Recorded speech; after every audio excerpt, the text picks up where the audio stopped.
All right. Hello, everybody, and welcome to me being bored and wanting to draw with you all.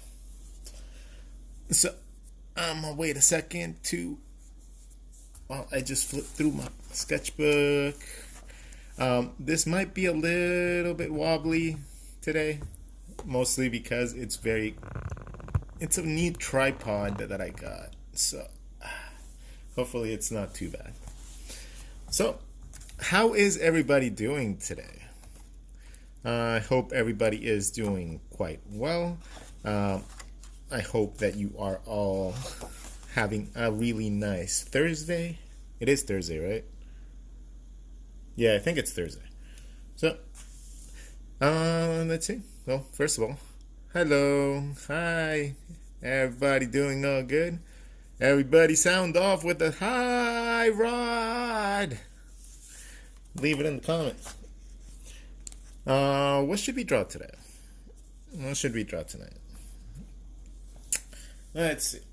Okay, how about we talk a little bit about the actual bodies? I feel like we talk a lot about heads, but we never really talk a little bit about bodies.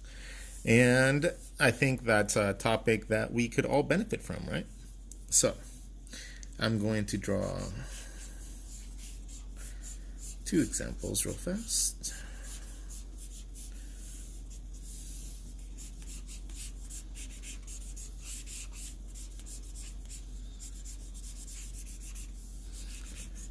And I'm going to show you all my very easy and quick methodology behind how to draw bodies.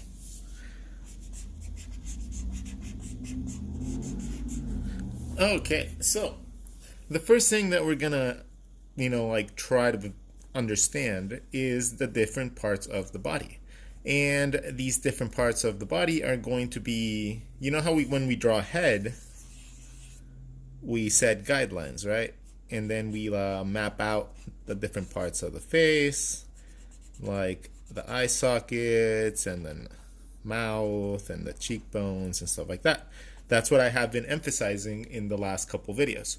To start off with those details, the landmarks, the anatomical landmarks, and then figure out everything after that. All your styling, all your everything should come after you learn to map out just basic anatomy. Video is lagging, huh? It must just be my internet. So, it'll be up as a recording later, so it'll be fun. If it's laggy, just check back later.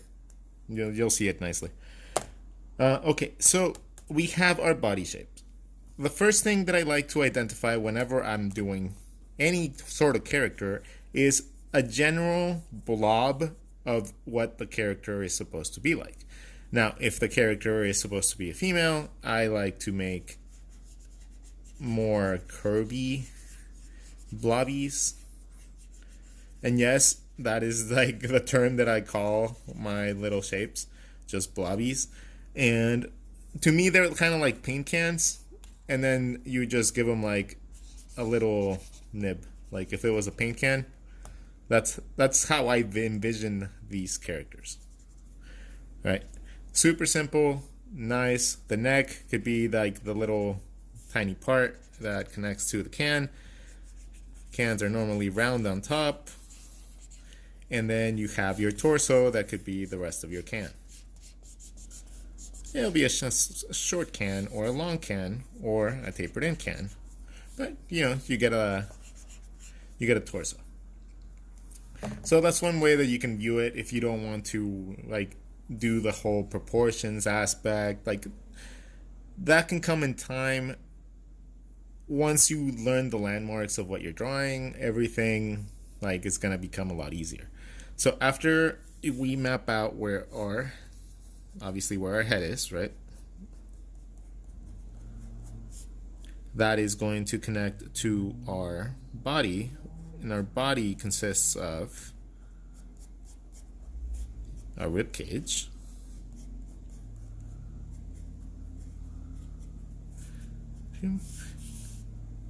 your hips, And your extremities, like your shoulders all the way down to your arms.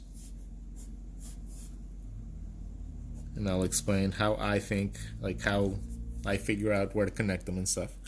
And then you have your legs that consists of your thighs and your calves down to your feet. Now, this same structure can be replicated into any of these blobby shapes that you draw.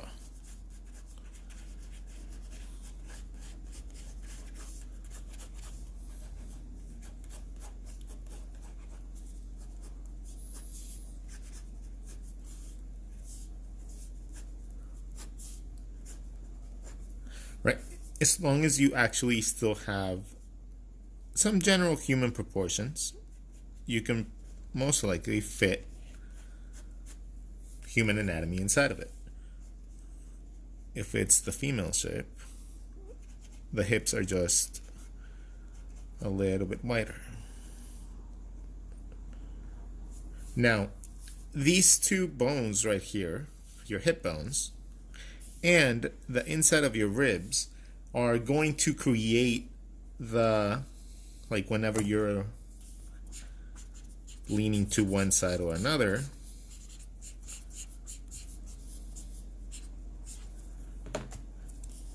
the squishy side of your body when that happens is because your rib cage and your hip bone are moving up.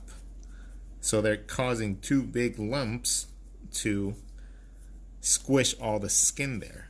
So whenever you have like a real person, you have little folds of fat and stuff like that. So that is one aspect that normally people tend to neglect. When people bend their skin together, doesn't matter how fit and how like incredibly like athletic you are, you still create a little bulge. So keeping that in mind, that just means that this section in between the rib cage and the hip bone is kind of squishy.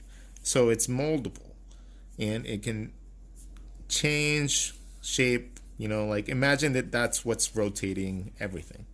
So that little squishy part, your midsection, the squishy part, where your belly is and your love handles and stuff like that.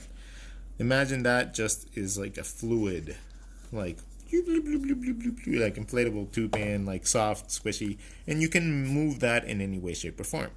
And then your hard surfaces, such as your rib cage and your hip bones that can't really move, stay rigid. So that's how you can create cool, you know, different textures within your drawings when it comes down to bodies.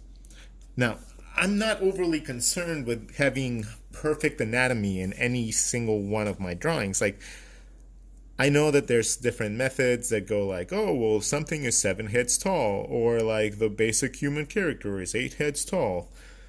You know, like I've been doing illustration work for over 20 something years. Yeah, that's not gonna come into play. Like, I mean, if you want to be incredibly precise at something, like down to where you're like nitpicky and like incredibly like, you know, like pedantic about it, yeah, I mean, I guess, but not even in comics, because most of the time you're foreshortening everything. So it's, yeah, you just gotta get consistent with your drawings instead of trying to figure out proportions and stuff like that, and like to become a style. Anyways, that is one way that I like to approach things. So let's draw just a couple bodies doing something fun so you guys can see what it looks like. Okay, so I'm just gonna start with blobby blobs, and then I'll make something from them.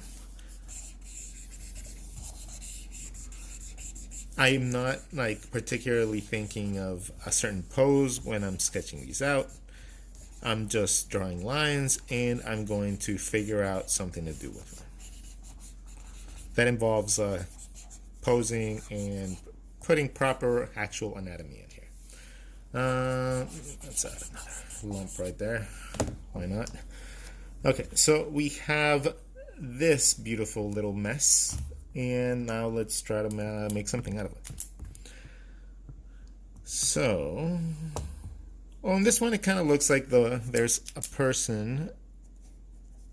Imagine if that's the rib cage. Then that would be like a hip bone coming to the front. It seems like that might be a leg. And that's what I said about the squishy part right here. And then maybe that's one front of the leg. And then we have our other leg here. There you go.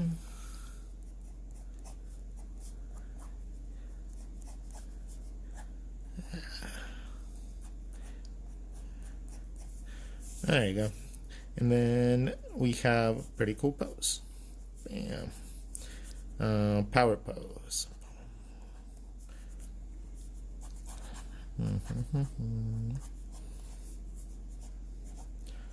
Boom.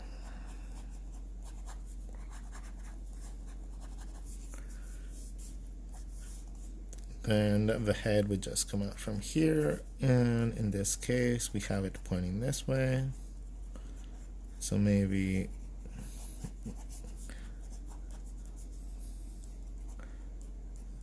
it's a girl or something like that. There you go. So we came up with a general pose based on just that general doodle. And that is an exercise that I like doing constantly because it helps me come up with different poses that I never would have thought of before.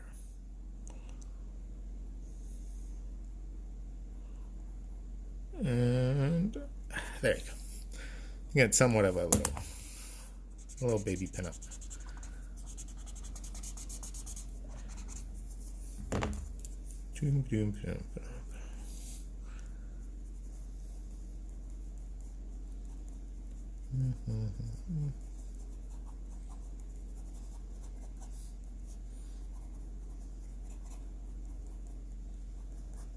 There we go. Alright, so now we just came up with a really fun, quick female pinup. Give it a second. Let's see. For this guy. Okay. What I see is someone maybe doing like some yoga pose, but in like a super extreme, like, yeah, that's okay. So what I see here is a person whose face will be right here. We'll make him to like a yogi looking dude.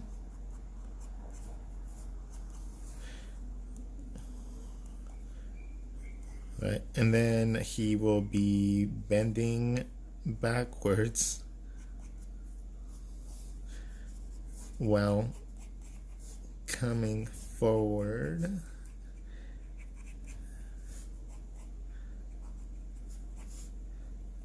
Okay.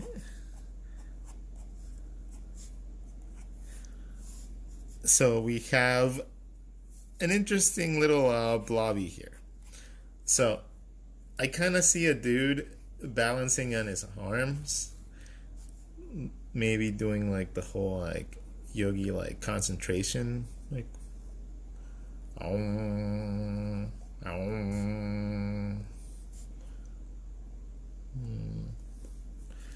right, something like that.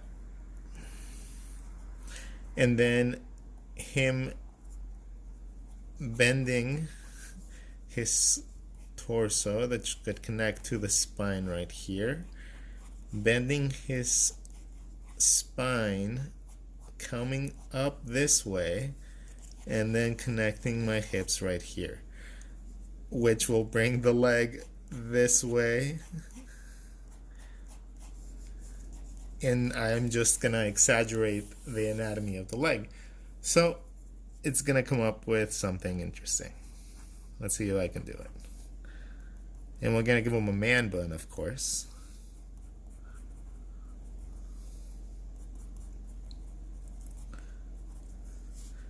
Okay, so anatomy. The front of the chin will protrude the front of the neck that connects to where your clavicle is. The clavicle is the middle part of your neck that has a little indent if you follow and you go all the way down to your neck. And the collarbone. The collarbone normally rotates around your body to where the middle of your shoulder would be. Now, that middle of the shoulder is going to determine how your shoulder connects to your arm. Now, the shoulder muscle is kind of like a piece of armor that wraps around your bicep. So if you think about it like that, like imagine this is like a piece of armor, then you have your bicep underneath, into your forearm, into your elbow,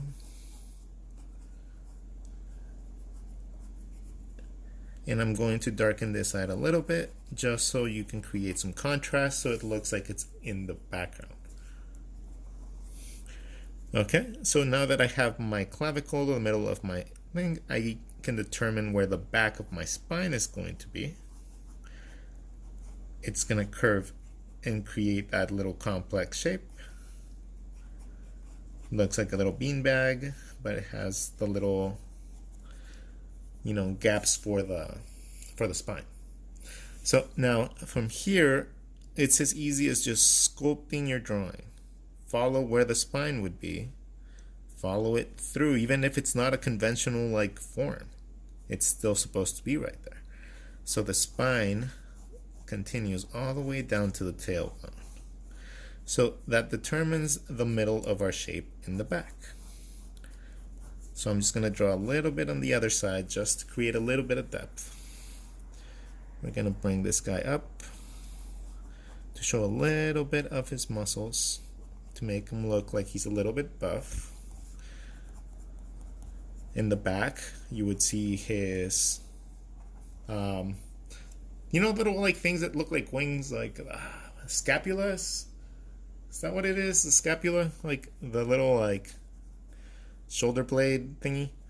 Okay, so you follow and you follow that, then you land in those muscles right there. Then the back has a bunch of muscles, but it's a little bit too many to get into right now. I'm going to try to find where the hips would be, which would be around here, because remember, that's the other major indent in the body. So from here, I know that the chest would come up into where the hip bone is, and it would tuck underneath the hip bone. So that's kind of how it would merge right there. And since we're really exaggerating this, I gotta really keep into consideration like where I'm gonna put the leg. But the leg is going to come out from here. It's gonna come down, and I'm going to make them to stay within the shape. I'm going to make the leg come around and end right there. And boom. And then we'll draw the other leg right there too. So now we drew like a really cool, fun, acrobatic pose without, really like following any structure or any like rules, just following the guidelines that we give ourselves. And, eventually that's good enough. So now we have that guy. Let's see, we should do something fun for this guy too. We're just gonna make someone that's literally just slouching. These two people are fit, right? They're like awesome, have muscles. How about we just draw somebody that's just like sitting on the couch enjoying some TV? So the reason I say that is because this kind of looks like a TV to me. So I'm gonna make a box into a pretty dynamic perspective.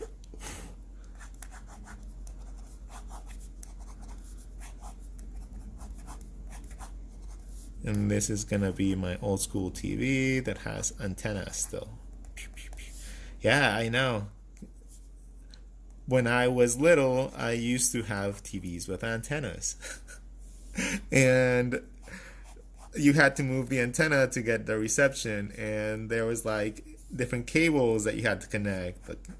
And you could only play video games on channel 3.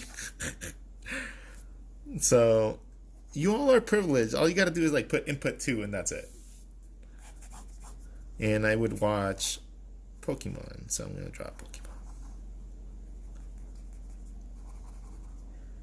And then a little star. Bing! So he's going to be watching Pokemon. Now, how do I draw the laziest, most like sloth looking person like ever within this little blob? Well, first, it seems to me like this is like a couch for some reason. Okay, so I'm going to use my marker again, and I'm going to like sculpt out what would be like a little recliner. And I'm doing that by just trying to find some edges to the drawing, and then finding the sides, and then just finding geometric shapes within that part of the drawing. Now in this case it was really easy to just make it into that, but we still have to draw somebody inside, and we're still going to stay within the shapes. So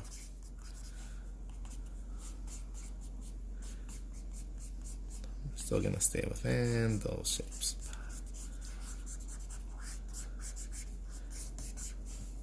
All right. So, what are some common traits of people that are lazy? Most of the time, they are just lounging around in their socks and their underwear, probably, right? So, how about we draw somebody's that's just has like one sock on, and it has a hole in it, so you can see his foot. And then the other foot's gonna be around here. The other foot is gonna have like a long nail because he doesn't trim his toenails. Alright, so now we have our feet. You can determine that's a sock easy by just giving it the little edges that socks normally have. Now this is going to go up his leg, so we got to determine where the knee is gonna be. Maybe right here. Just make a little tiny sketch line, and I follow the basic geometric shape of what a leg would be, just going up. And for a better understanding of how I draw like anatomy, just wait a couple months. I promise you guys, like I'm going to create like a whole system for this. But just give me a couple months to put that together, because being a one-man studio, it's a little hard to get everything done. So I'm finding the ankles going up to where the knee is. The knee connects to the thigh, and then the thigh is going to connect to everything else. But I'm going to make this dude with a really large belly. So the belly is going to cover a little bit of where the thighs would be and stuff. And I'm going to also make him in his boxers. So I'm going to draw the boxers going around the thigh, going into the top. His belly's just going to be blah. Now this other leg is going to be the same thing. We're going to play a little bit with foreshortening. And foreshortening just means that we're drawing things that look like they're closer than they are. And we're hiding it behind other things and stuff. So finding how to foreshorten things properly can be really tricky. But it's a lot easier when you just start getting used to drawing exercises like the one that I'm about to show you. Draw a sphere, draw a dot, draw a sphere, draw a dot, draw a sphere, draw a dot, and then just connect them, right? Now, this is a very easy way to foreshorten, let's say, a hand, right? Or the same concept. It can be a leg.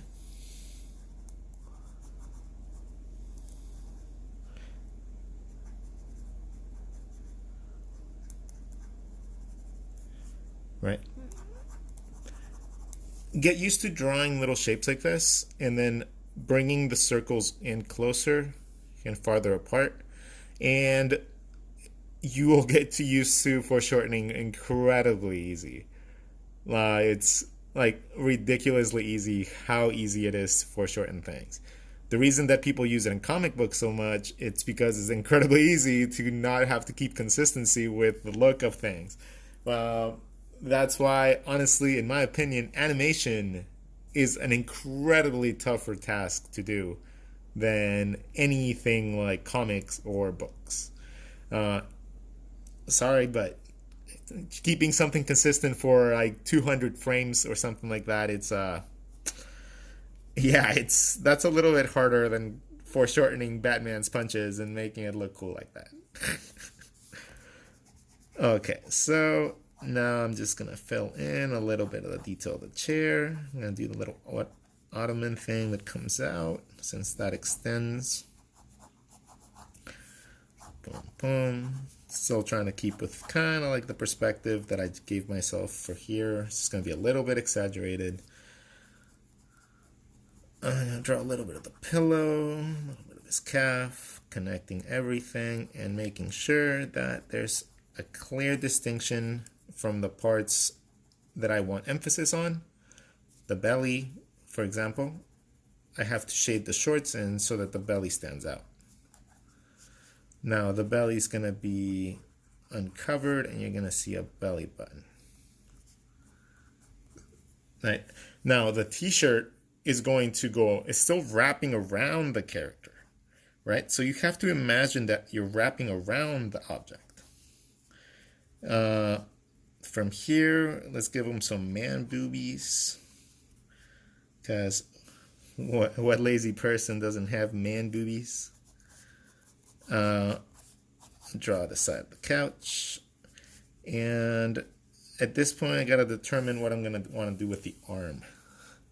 In this case, I want the arm, so the rib cage is still in this area. This is where it connects to the legs, right? So that's where the hip bones are. So we draw our hip bone shape, and then we figure out where the rib cage is. The rib cage is around here, and it goes around the shape.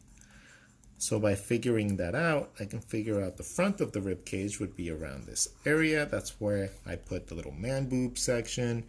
And then from here, I allow myself to have a little bit of freedom. Since I haven't really mapped out everything, I have the freedom to determine where I want the arms to be. So let's say I want the arm to be grabbing like some potato chips or something like that. You know, like a bag of potato chips. So he's just going to be reaching in there.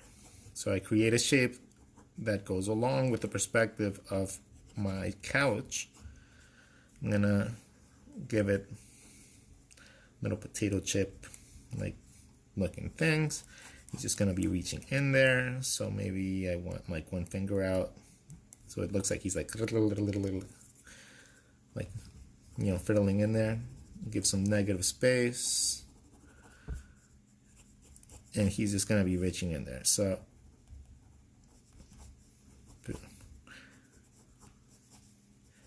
come up with the shoulder. The shoulder's kind of like armor, remember? Into the bicep, into the forearm. Now I can finish up the front of the couch, because it just kind of curves in like that. It's going to create a shadow on the left side of the couch as well. And now we can come up with whatever face we want. So he's going to be like squishing his face down, like he's You know when you look down at your phone and then it's like, oh, even better. Make him looking at his phone by simply adding a simple hand like that.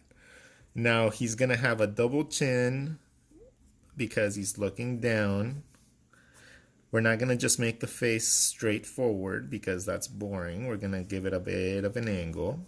Like we're gonna twist it to the side a little bit. We're gonna find the back of the head, and we're gonna find where the ear would go. And since he's tilting his head, it would probably be a little bit higher on the head. Okay, so once we have that ear, we can determine the back of the head. We can determine where the jaw would start moving forward, but since we gave him a double chin, we don't have to worry too much about that. Now let's try to map out the front of the face so that we understand where we should put our features. And I know how many of us have gone to stages like this where we're at the end of it and it's your head or your face comes out looking like, it's like, oh my God. So what I like to do at this point is I still keep this as a general like guideline, but I'm going to start mapping out the anatomy of the face really quick. And the landmarks that I have found are the most valuable are your brow line, your cheekbones, and the middle of your mouth. Those guidelines will provide you everything else you need. So in this case, we would just want a dude that's kind of like chatting with someone, right? So maybe we'll give like a little kissy face, like, ooh. He's looking down. We knew that that was where the mouth was supposed to be because, our sketch of the underlying, skeleton tells us that's where the mouth can be. So I can make any mouth shape within that area and then it'll be okay. Now, I can make my, what are they called? The eye sockets. I can draw my eye sockets in really lightly. And that's going to give me the area where my eyebrows are supposed to be, which is the top of the eye socket. It's going to provide me the space in which I need to put my eyes, and it's also going to give me a general guideline of where my nose can be.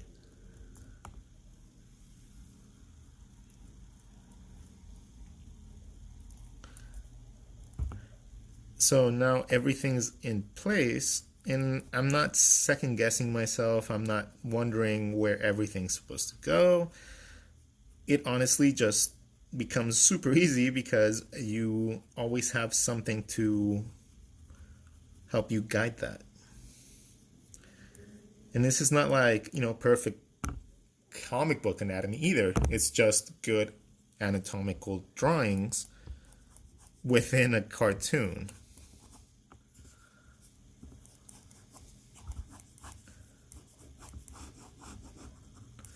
There you go. Okay. Ta-da! So now, we came up with a relatively cool pose. Something that maybe would not be good for like a final illustration, but it gives you a really cool reference point for, you to jump off and then refine this to make it look even better.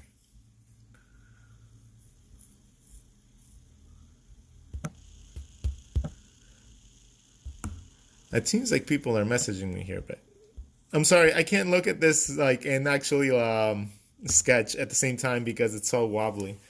Okay, so let's move on to another lesson in bodies that I really like, to explain. So it's very easy to understand the concept of if you are chubby, you're going to see less muscle.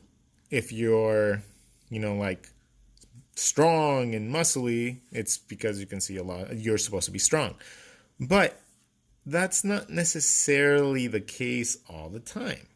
So you can make a person that's really big, like and chubby, and by adding certain features, you can make them look incredibly strong. And by drawing somebody that's super buff, by simply omitting certain things, you can make them look incredibly weak.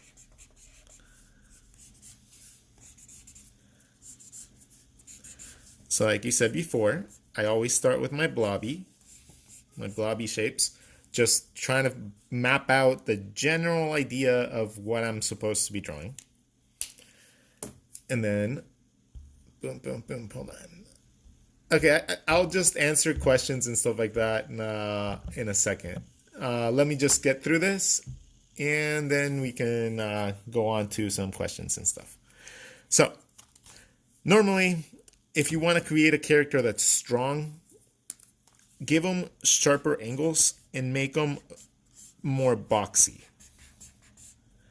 If you want to make someone look weak or soft, give them round edges and make it really, really skinny. So you can have a person that has a very strong upper body. Let's say that we have like the super buff dude, right?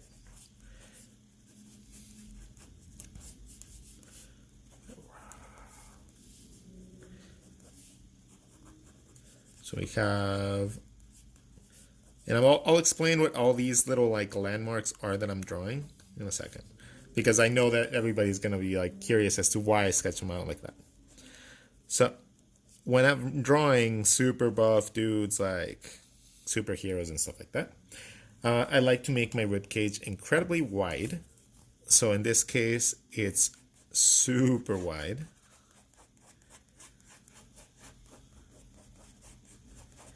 And I like to make my hip bones very, very little.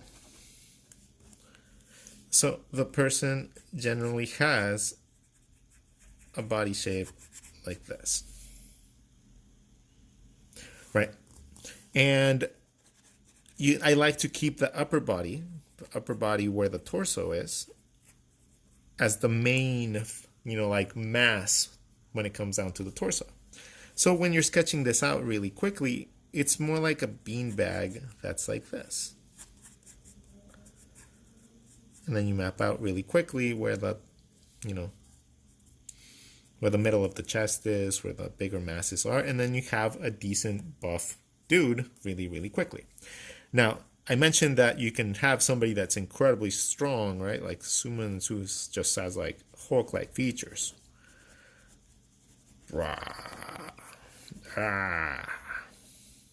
It's gonna be like angry, oh hungry,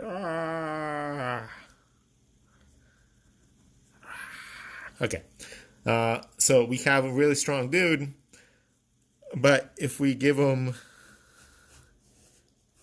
really soft legs,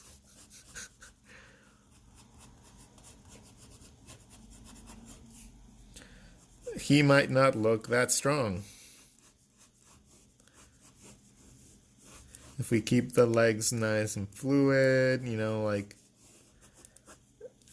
now we suddenly went from like super strong to maybe dude needs to do some squats.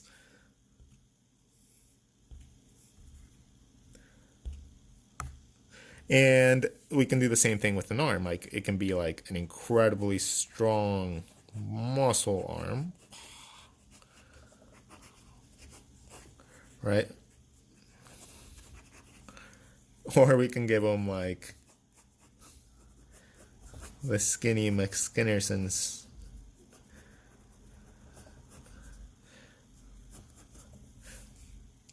And then we can greatly differentiate if a character is strong or weak just by giving them different, like masses to his, body. Now, if we're gonna draw somebody that's really large, imagine like Maui, Maui from Moana. He's not a small dude. He's a really large dude, but he's not skinny or like, traditionally, like bodybuilder buff. He's like a massive ball of muscle. And, that's like what like strong like men are and stuff like that. So what you have to emphasize with those is not necessarily a super strong upper body.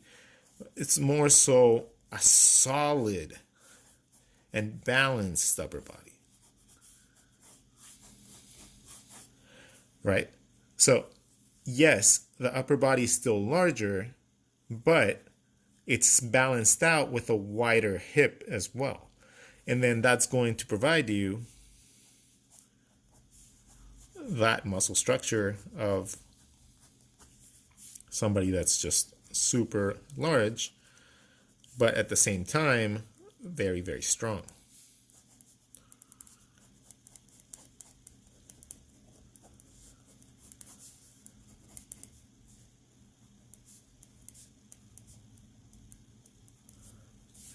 Right? And then the limbs can also be very muscly, but not very long. If you want to have like a very muscled out structure as well. Or you can literally just make it into a cylinder at this point. Like some characters, it's the point where you can just honestly just draw a cylinder and then just make it like a noodle whenever you want to bend their leg.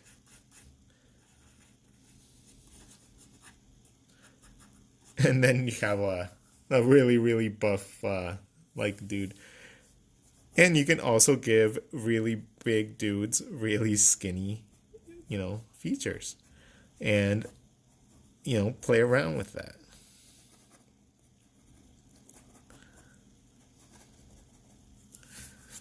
So it really, like, character design is one of the hardest jobs to do because it requires all aspects of design applied to characters, and you have to draw them in a very unique way.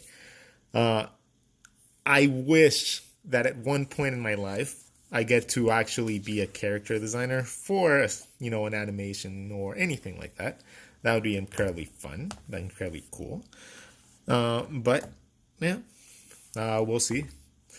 Let's see. Look, I'm gonna read some comments while I just flip through the sketchbook. How about that? Like, I'm just gonna flip through this like slowly, and then I'm just gonna read your guys' comments because I never get to read the comments because I never get to see them, and it seems like you guys are very talkative tonight. Like, wow.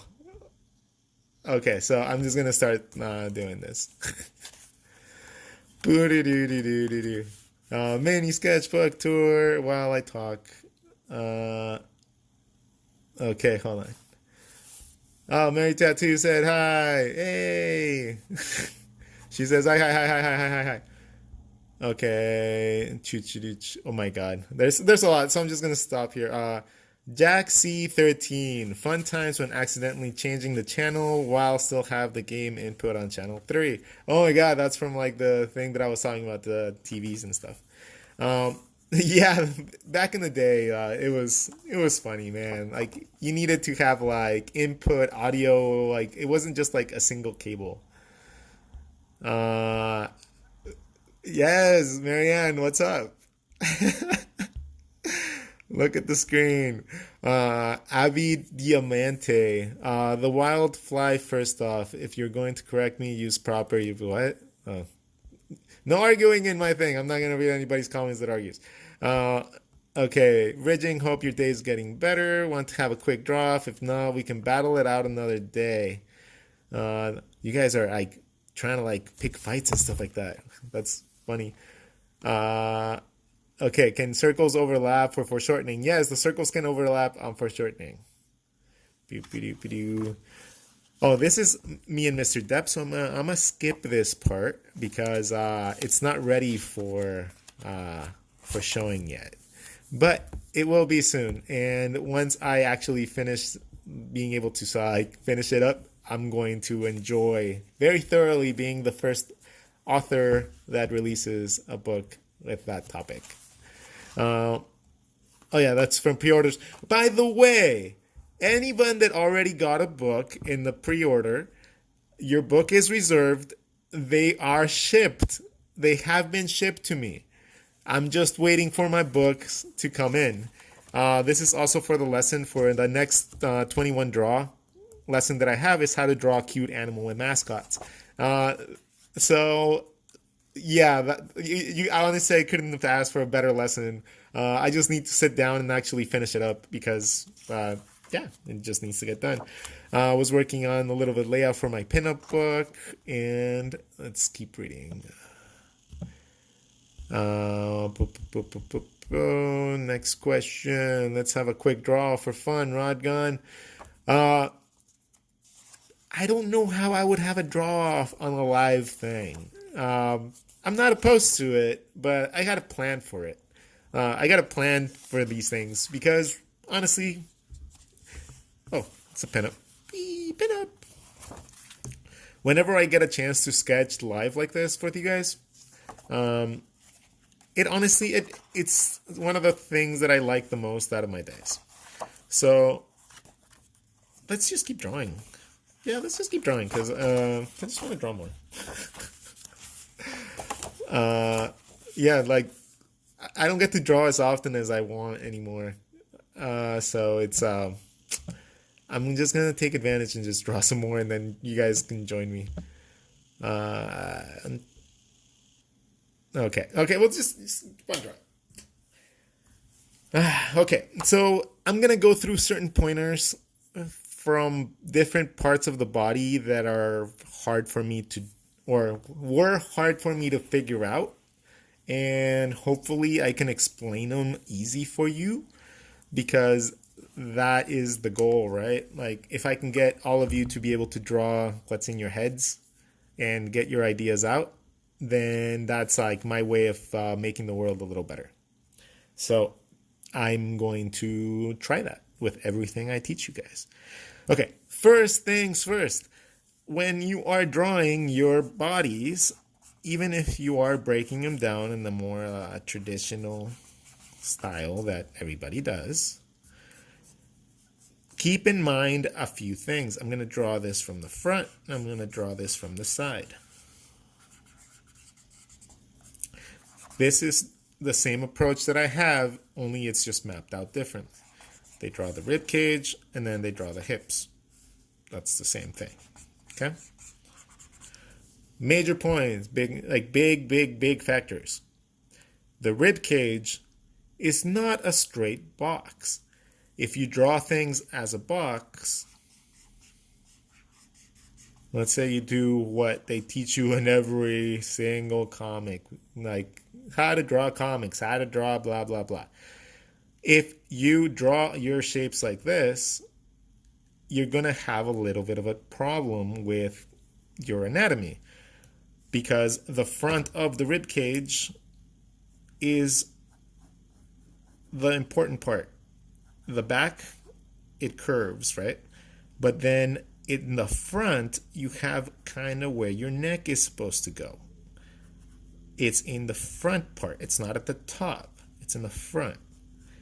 And then you create a shape more like this from the profile side. Right? So the neck doesn't come out from the top.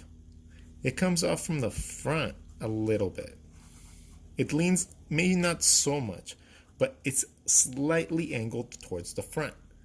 That changed everything for me.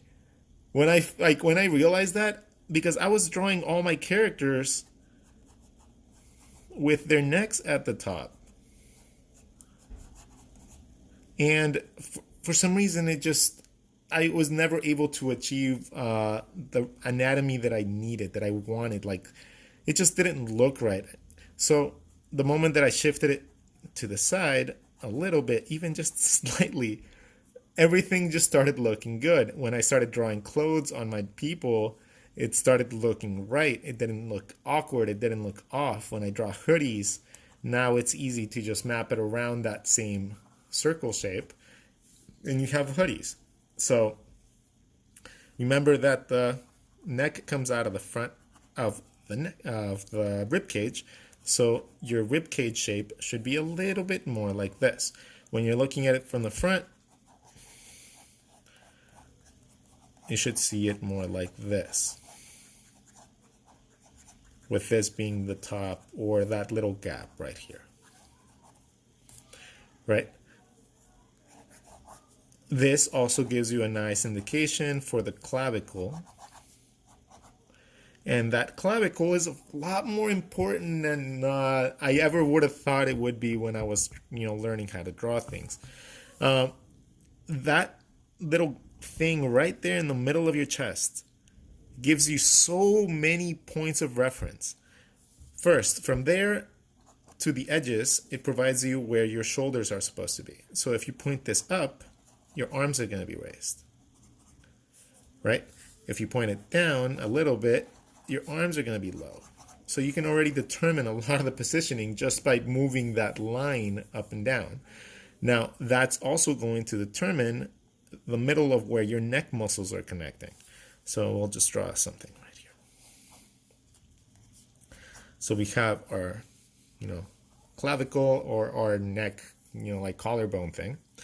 From this little gap, if you follow the neck muscle up, it should connect to slightly under where your ears are supposed to be. Your jaw comes on top of those because it overlaps where your neck is, right? And then from here, you connect to where your shoulder and then you have like the easiest way to map out neck muscles in the world.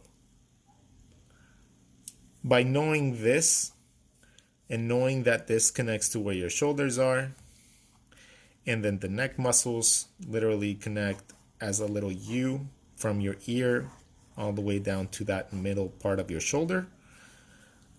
Now you can draw super buff people and make it look really cool. You can even distort it a little bit. Let's say again, we have our clavicle, we have our head, and we know that, the neck muscle are going to turn the head a little bit, so it's a little bit 3/4, right? So we're looking this way. Now, if I do the same thing, I find my other ear by drawing through my shape. That's where the other one, and then as a U, you super easily have a 3/4 neck. It's incredibly simple once you start seeing landmarks that actually make sense in the body. From the side, let's say that you have your rib cage, which provides you with your clavicle. The clavicle provides you the middle part of your shoulder. Now, when you're drawing up, you're going to do the same thing. You're going to map out where this connects to where your ear is. So you can draw your head shape if you want.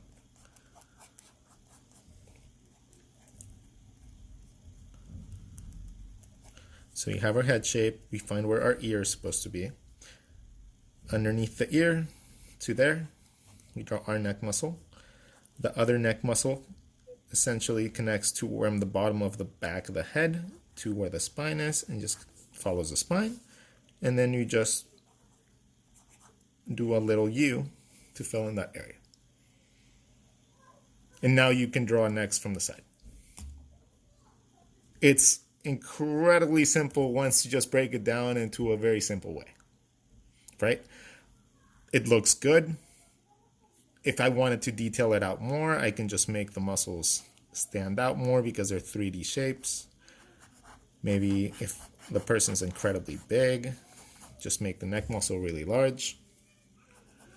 And then eventually it gets to the point where you can draw necks so large that it just overshadows everything.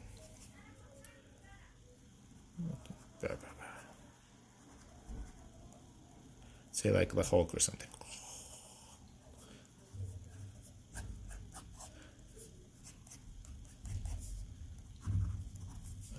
So just adjust those things to match where the body size is supposed to be, and then you have a really easy way to draw necks in any way, shape, or form.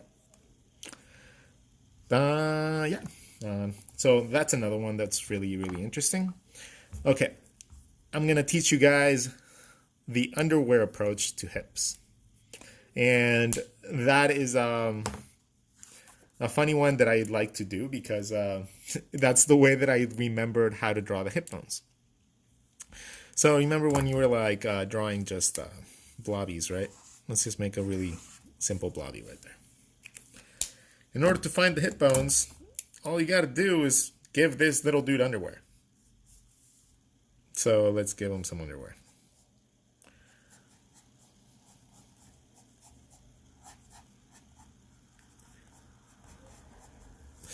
So now the little dude has underwear, right?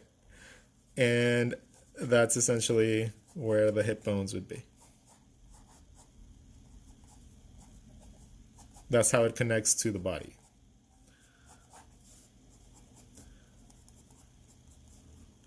Rib cage in the front. And then really simple, you can just map out bodies without much effort.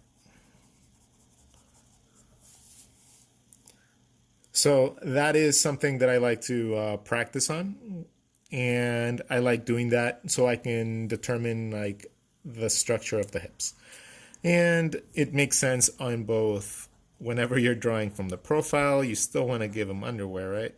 So you can give them underwear, and that's going to give you your thighs. It can give you your booty, depending on how you want to draw the underwear.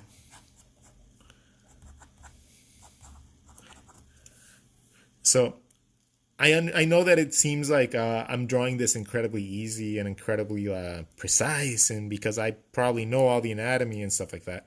And that is very true. I do know all that. But I didn't for a very long time. And starting to see things like this, like let's say I want underwear on this guy. Oh, underwear. Okay. Now I can draw him. We played with foreshortening, so maybe we draw a really big knee. And we just connect the hip to there, and then we draw the front of the leg. And now we do it backwards. We draw from there to a really, really, really small sphere, and then the small sphere goes up and shows a foot. So now that looks like it's lunging forward and lunging back at the same time. Right? Add some action lines, one perspective.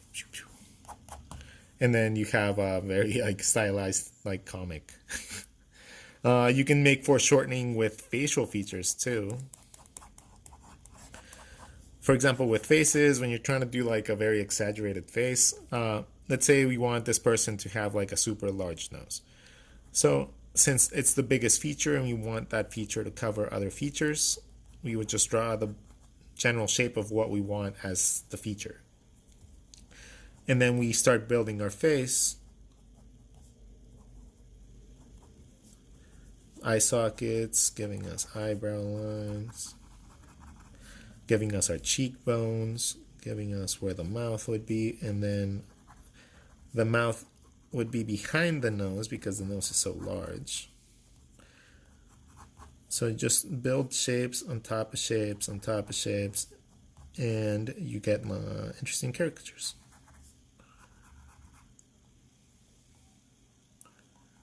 You'd be surprised how much of drawing, and drawing just really, really good, is just understanding how things need to overlap. Like a simple little tiny squiggly line or like a little overlapping shape can make a huge difference when it comes down to just sketching.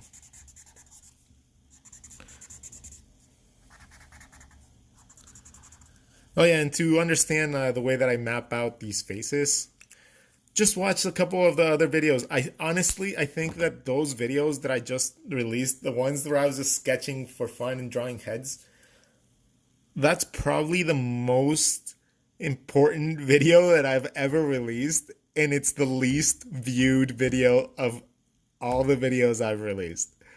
It has all the information as to how to learn how to draw things accurately, and no one likes it. It's insane. Oh man, it drives me. It's really funny to me. Because most of the time, if I release a video of me just drawing like a profile, right? Of like, let's just draw, I don't know, whatever. Like,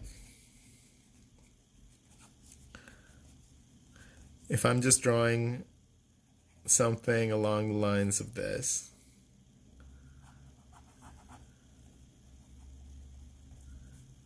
where it's just me really quickly mapping out a face.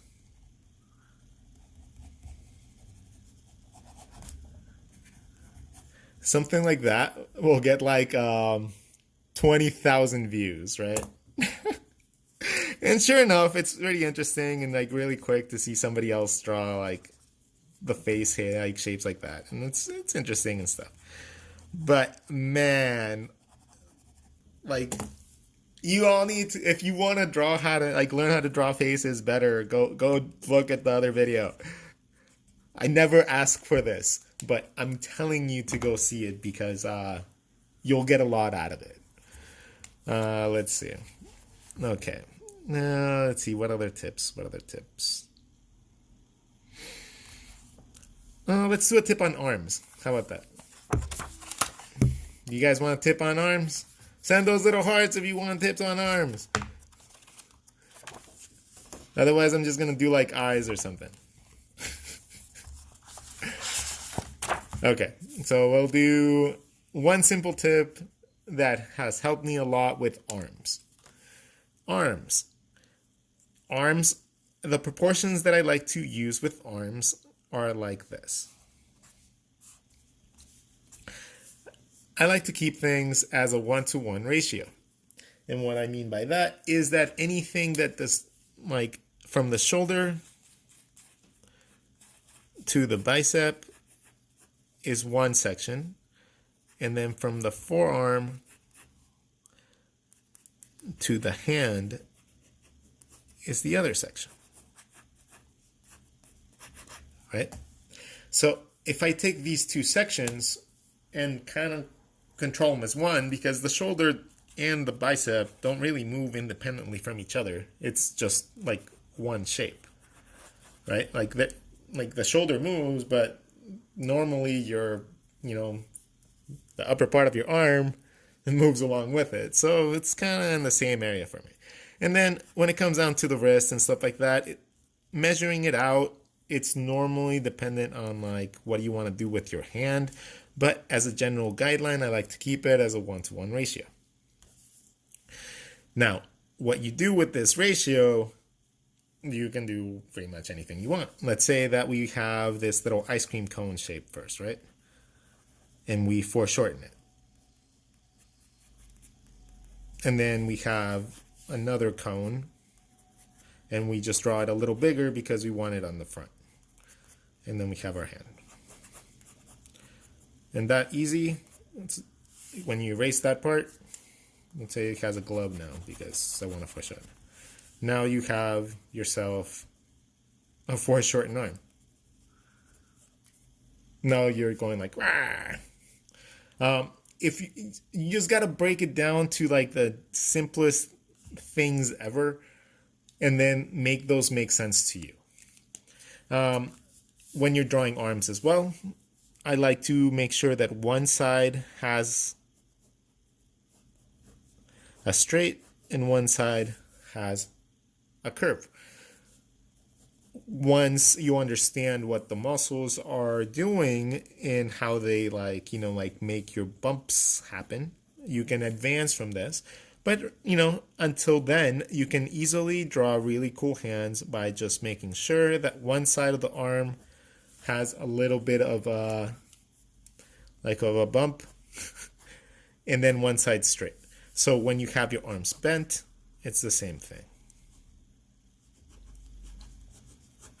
One side straight, one side has lumps. Right? When you're doing pretty much anything that's just happening naturally, even when you're not necessarily like bending your arm too much, you still have a little bit of a straight and then a little bit of a curve. And that's the same thing that applies to legs. When you're drawing legs,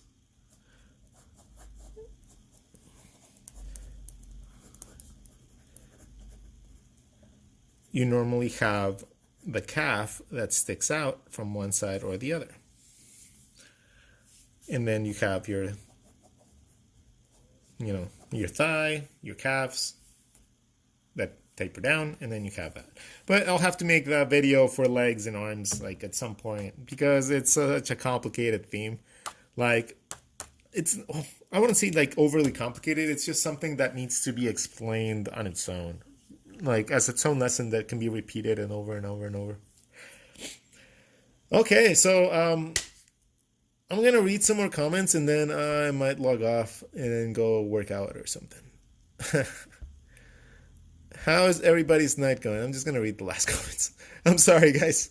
You guys commented like a quadrillion, and it seems like some of you guys are like arguing or something. So, how long did this take?